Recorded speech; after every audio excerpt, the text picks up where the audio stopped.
13 years old and it's still in great shape. And everything is gold. Let's dig it up, y'all.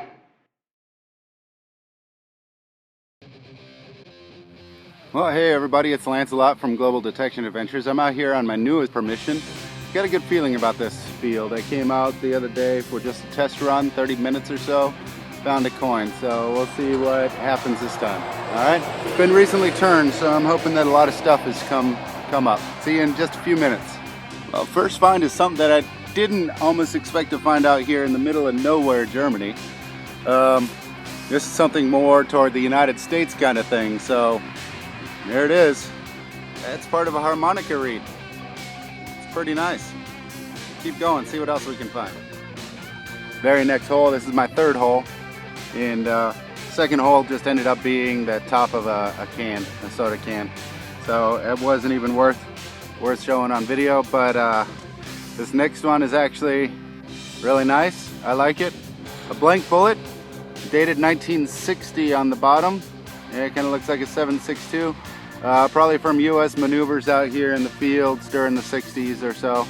In Schweinfurt, the U.S. military took over one of the German bases that was here and stayed from 1945 up until, well, December of last year, December 2014. So, and during the 60s, they used to go around through the fields and do maneuvers and training and stuff, and so that's where blank bullets like this come from. All right, let's get on to the next one and see what there is. Let's dig it up. Oh, way over my shoulder there, you can kind of see the town behind me. I thought this is a kind of an interesting find. I don't know what it would be doing out here in the middle of this field, a kilometer away from the nearest town, but it looks to me like it's part of one of the hand sheep shears. Kind of an interesting find to find out here in the middle of a hayfield, but hey, what am I to question a farmer and what he's doing out here? Let's keep going and find the next and dig it up. Well, as you can see, I'm dealing with temperatures around 95 degrees outside right now, and it is sweltering. That sun is just beating down on me. Whew. Yeah, but I just got my next signal, so I'd like to show you guys. All right, so I just dug it up. Let me give you an idea what it sounds like on the Tesoro, all right? Great solid signal there. And if you see, I'm way above tab. Here it is.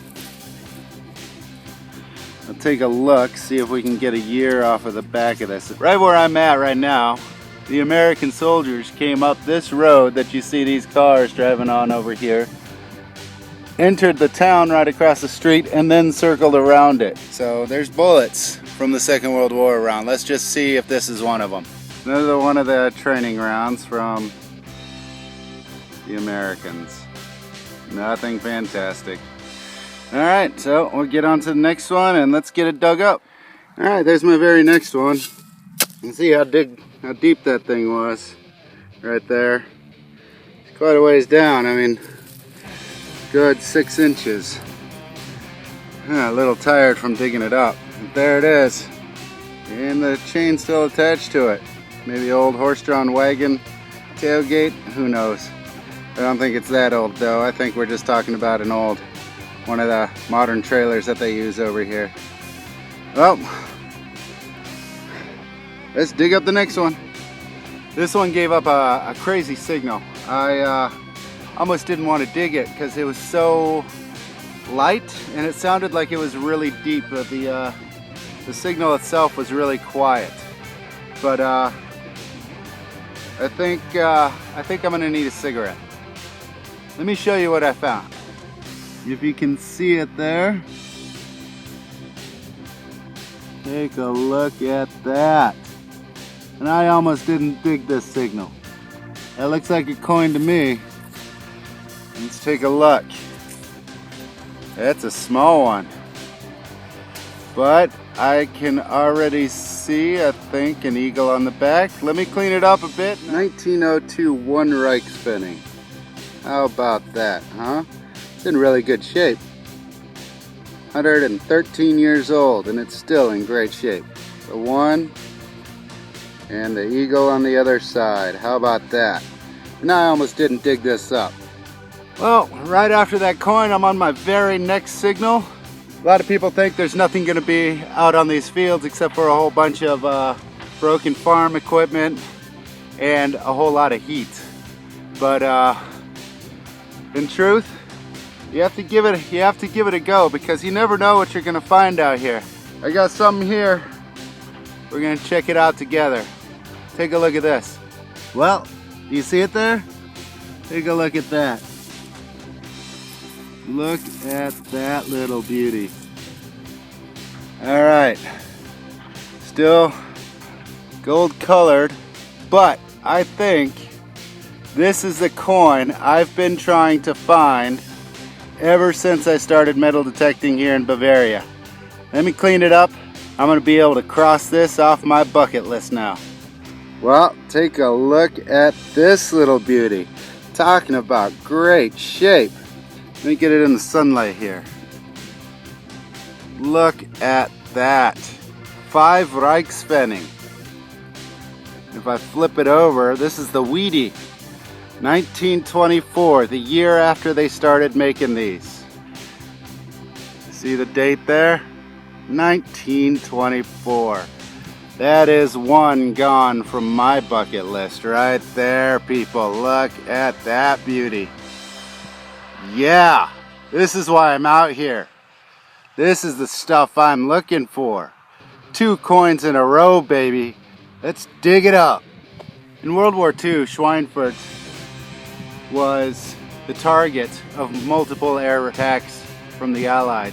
Hundreds of Allied bombers flew into Schweinfurt right overhead of me in order to bomb ball bearing factories that are inside town.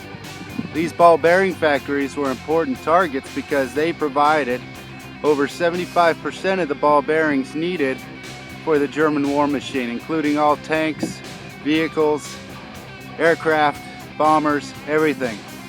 What has been known as Black Thursday.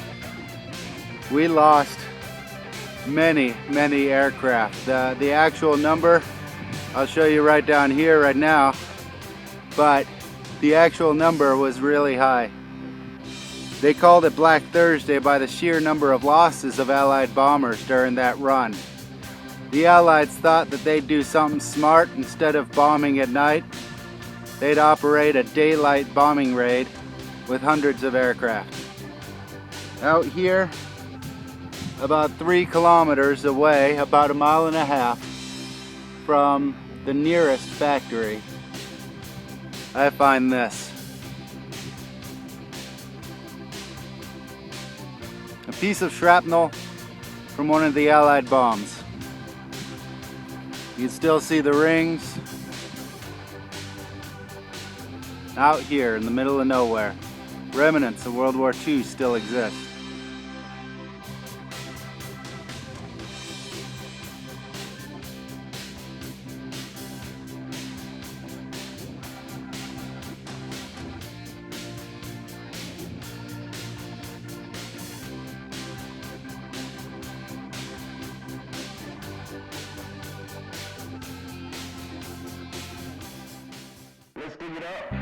Had to quit. 2 reasons. Number 1, kept getting signals from the bomb.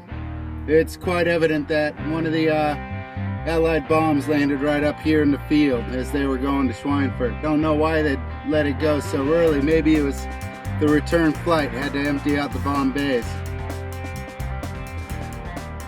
Number 2, and the most important reason, I was feeling the heat. 44 degrees Celsius, like I said, so about 103 degrees out right now. That sun is just beaming down. And being in an open field like that, there's absolutely nothing to shade you. There's no way. If I'd gone 1 more row back and forth, I think somebody would have found me passed out on the ground, if not dead on the ground. So to everyone out there, make sure you always drink water. Bring plenty with you on your hunts. The hunt is not worth your life or severe injury like dehydration. So I want to wish you guys Happy hunting. Dig it up. Let's